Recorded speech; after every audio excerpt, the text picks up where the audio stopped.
mga kadigma, isang mapagpalang araw sa inyo lahat. Andyan na po yung mga kadigma natin, kapwa natin kabuhi. So welcome po sa aming site mga kadigma. Ayan, so andyan na yung huling tropa. Yan po, isang malaking karangalan po na andito po kayo ngayon sa ating munting YouTube channel. So bago po ang lahat mga kadigma, introhan muna natin.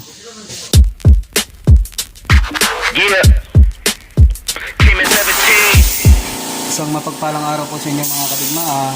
Welcome po sa aming site. So sa ngayon araw po, pagpapatuloy po natin ngayon yung episode natin dun sa pag-final ni Kuya Ato nung plywood natin na ginawang dao. So ayun po, bali nag-top coat na po siya. Ito na po yung pinalabasan ng pintura niya, yung varnish niya, artificial. Kaya na po yung kanina tong iba, yung napakita po natin sa inyo kahapon. Ayan po, naliha po yan yung pinag-sprayan ng sanding sealer. Ayan po, so ito na po yung finished product niya mga kadigma. Ayan po. So kung mapapansin nyo, same na siya nung kulay nung original na dao natin. So yung artificial natin ay ito, yung nakagitna. Ayan po. So dito po yung dito niya po i-sprayan mga kadigma dito sa area na to.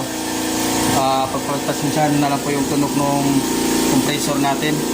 Ayan.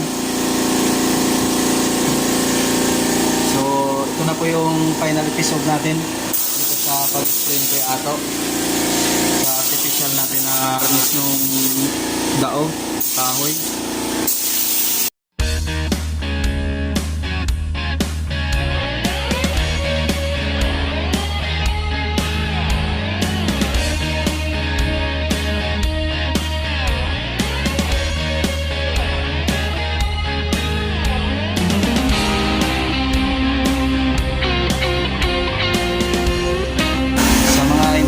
Kapanood nung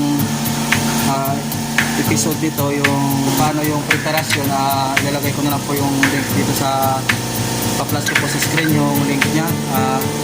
Andun po naka-indicate yung mga materials na ginamit dito ni Kuya Ato dun sa unang episode na ginawa natin. So ito po kasi final na ito.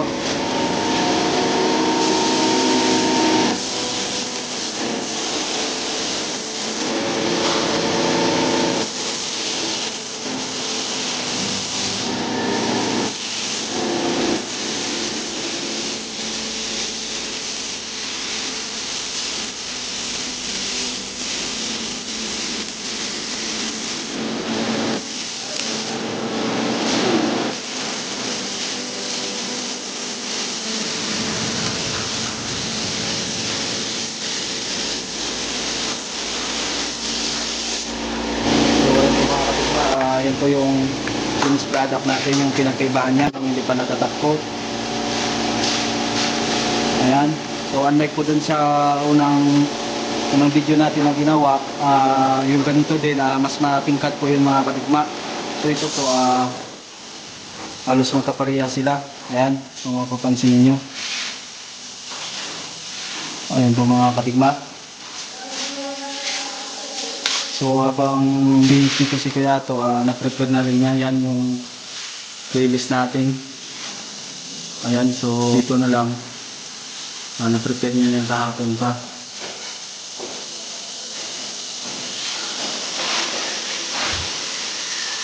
Ayan po. So yung mga materials po na ginamit na yan, ito po.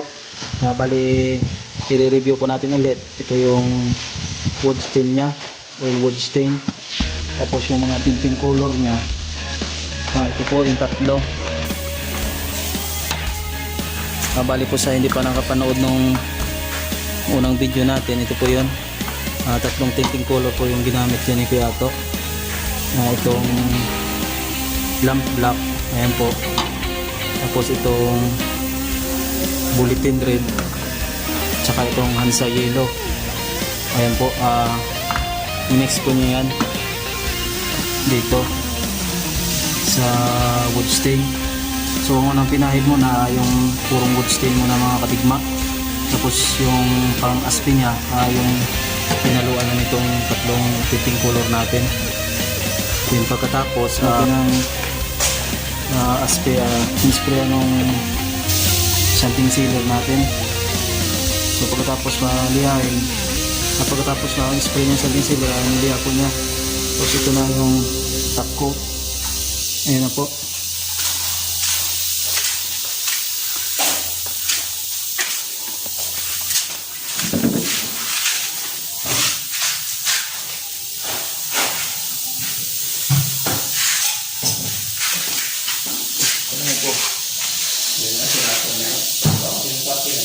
So ito na-prepare na rin ito ni Kuya Ato. So yung pinang-spot niya dito sa mga tinamaan ng tucker nail natin, tumod pati. Ito yun. Ayan. Ayan po yung brand niya, Pure Type Spero.